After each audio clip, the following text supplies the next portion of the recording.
இந்த வாரம் நான் பார்த்த மூவி வந்து சியான் விக்ரம் நடித்த வீர தீர சூரன். அருண்குமார் டைரக்ஷனில் வீர தீர சூரன் பார்ட் 2 அப்படிங்கிற படம் மிக எதிர்பார்ப்புக்கு பிறகு வந்துச்சு. சியான் விக்ரம் பார்த்தீங்கன்னா ரீசெண்டாக நிறைய ஃபெயிலியர் கொடுத்தாரு. ஸோ இது வந்து பயங்கர ஹோப் கிரியேட் பண்ணதுனால உடனே போய் பார்த்தோம். இந்த படத்தினுடைய கதையை சொல்கிறேன். இது வந்து ஒரு நைட்டில் நடக்கக்கூடிய ஒரு கதை. அது கதைக்கு உள்ள ஒரு ஃப்ளாஷ்பேக். நான் யார் அப்படி தெரியுமா அப்படின்னு, நான் ஏன் வீர தீர சூரன் அப்படின்னு சொல்லிட்டு சியான் வந்து ஒரு ஃப்ளாஷ்பேக் சொல்லுவாங்க. அதற்கு பிறகு ஒரு நடக்கக்கூடிய ஒரு விஷயந்தான் ஒரு நைட்டில். அந்த ஒரு நைட்டில் என்ன நடக்க போகுது அப்படின்னா, 2 ரவுடி, அந்த ரவுடியில் ஊரில் யார் பெரியவன் சின்னவன் இருப்பாங்க. அப்போ அந்த ரவுடிக்கு வந்து துணையாக இருக்கிறது யாருன்னா அந்த படத்தின் கதாநாயகன் சியான். அவர் ஒரு விஷயத்தில் பாதிக்கப்பட்டதுனால அந்த ரவுடிஸில் ஒதுங்கி ஊருக்கு வெளியே ஒரு தனியாக வந்து ஒரு கிராமத்தை ஒரு மளிகை கடை வச்சு குடும்பம் குட்டின்னு வாழ்ந்துட்டு இருப்பார்.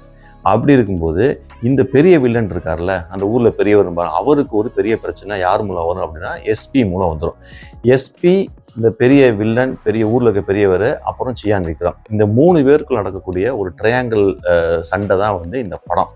எஸ்பி வந்து கவர்மெண்ட்லேருந்து ஒரு அதிகாரியாக மிகப்பெரிய பவரில் இருக்கிறவர். அந்த பெரியவருங்கிறது இந்த ஊரில் அரசியல் பண்ணிக்கிட்டு, கட்ட பஞ்சாயத்து பண்ணிக்கிட்டு, எல்லாம் ஊரில் அநியாயம்லாம் பண்ணிக்கிட்டு இருக்க ஒருத்தர். இந்த சியான் விக்ரம் வந்துட்டு ஒரு சாதாரண அடியாள், ஒரு மிக சாதாரண அடியாள் இவர் தான். இப்போ இந்த 3 பேரில் என்ன நடக்க போகுது அப்படின்னா, யாரை கொல்ல போகிறாங்க. எஸ்பி வந்து இந்த பெரியவரை போட்டு தள்ளணும்னு பார்க்குறாரு, இந்த பெரியவர் எஸ்பியை போட்டு தள்ளணும்னு பார்க்குறாரு. இதுதான் இதற்கான சில சம்பவங்கள் நடக்கும்.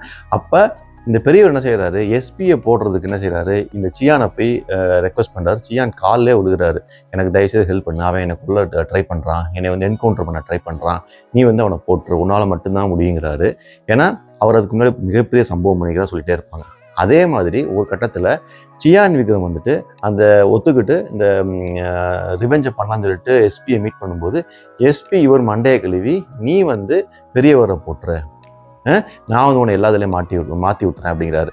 ஸோ இது வந்து ஒரு விதமான பிளேமிங் அண்ட் ப்ளஸ் வந்து போட்டு கொடுக்குற ஒரு கதை.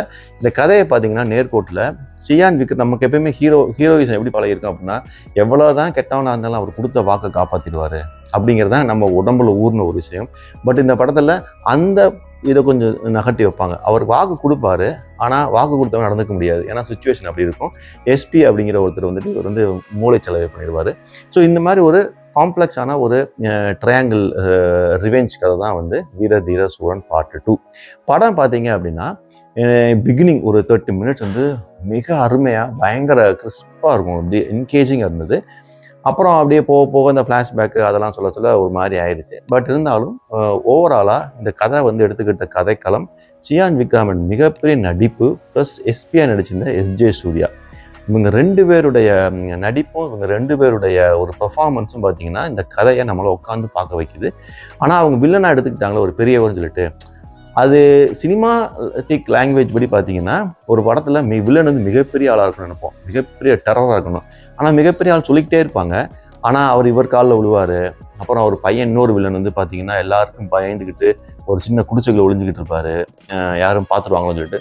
ஸோ இந்த மாதிரி நிறைய வீக்கான சில விஷயங்கள்லாம் இருக்குது. நமக்கு வந்து இவனை போய் அவங்க தேடிக்கிட்டு இருக்காங்க அப்படிங்கிற மாதிரி தோணிடுச்சு.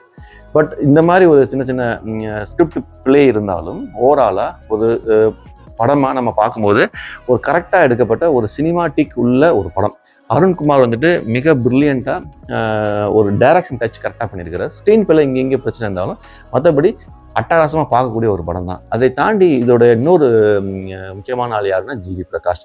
ஒரு பாடல், அதை தாண்டி ரீரெக்கார்டிங். ரொம்ப நாள் கழித்து ஒரு படத்துக்கு, அதாவது நைட்டில் நடக்கக்கூடிய ஒரு படம். அந்த படம் ஃபுல் அண்ட் ஃபுல் பார்த்தீங்கன்னா அதில் ரீரெக்கார்டிங் தான் ரொம்ப முக்கியம். 3 டிஃப்ரெண்ட் பீப்புள் வந்து அவங்க சண்டை போட்டுக்கிட்டு இருப்பாங்க. அப்போ ஒவ்வொருத்தவங்களுக்கும் ஒவ்வொரு விதமான ஒரு தீம் இருக்கும். அதை வந்து மிக அழகாக அந்த அருண்குமார் டைரக்ஷன் சொல்லியிருந்தால மிக அழகாக வந்து பிக்சரைசேஷன் பண்ணியிருப்பார், சினிமாட்டிக் பண்ணியிருப்பார்.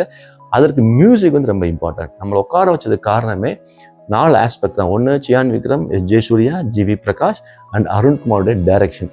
பட் ஸ்க்ரீன் பிளே மட்டும்தான் கொஞ்சம் இன்னும் கிறிஸ்பாக பண்ணிக்கலாம்.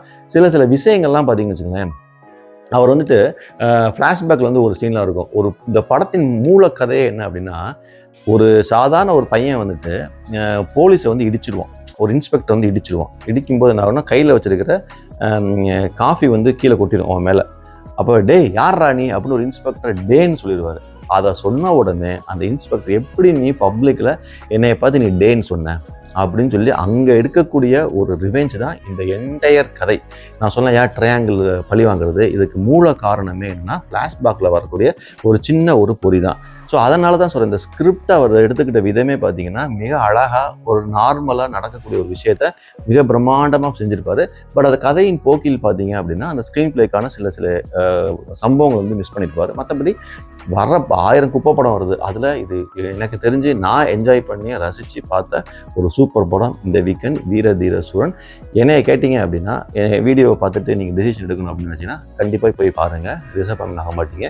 நடிப்பு இருக்குது, மியூசிக் இருக்குது, டைரக்ஷன் இருக்குது, ஃபோட்டோகிராஃபி இருக்குது, ஸ்க்ரீன் பிளே மட்டும் இங்கே எங்கே இருக்குது, நல்ல நல்ல சம்பவங்கள்லாம் சூப்பராக இருக்குது, இம்பார்ட்டன்ட் சீன்ஸ்லாம் இருக்குது.